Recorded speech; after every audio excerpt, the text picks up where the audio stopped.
皆さんこんにちは、かなおです。なおかです。今回はクォーターセンチュリークロニクルサイドユニティのクオシク高額カードランキング相場トップ30やっていこうと思います。相場はメルカリでの取引価格を参考にさせてもらっています。ということでランキングやっていこうと思います。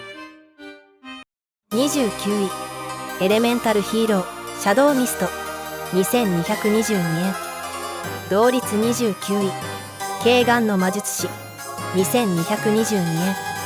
28位ライトロードセイントミネルヴァ2240円。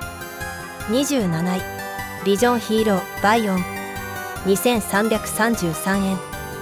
25位リンクリボ2444円。同率25位ユベルダスアクシェリッヒリッター2444円。24位光の援軍2450円。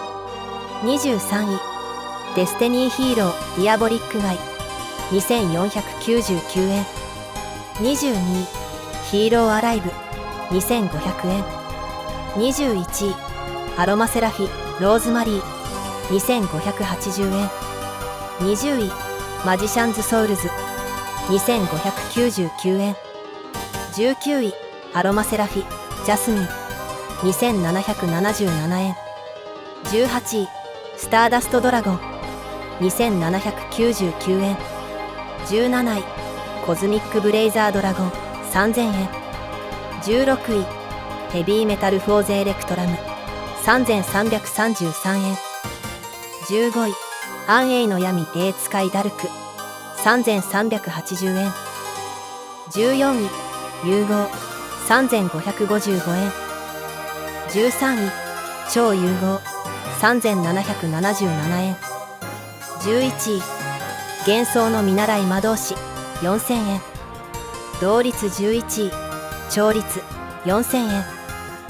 10位サロスエレスクルヌギアス6499円。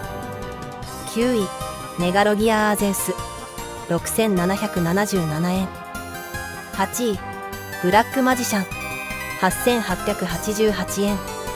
7位サンダーボルト9222円。6位オシリスの天空竜11400円。5位 IP マスカレーナ13000円。4位灼熱のカレー使いヒータ13980円。3位ブラックマジシャンガール16888円。2位総帥の風鈴使いウィン22880円。1位ブラックマジシャンガール92222円。今回のランキングは以上となります。最後までご視聴ありがとうございました。高評価、チャンネル登録よろしくお願いします。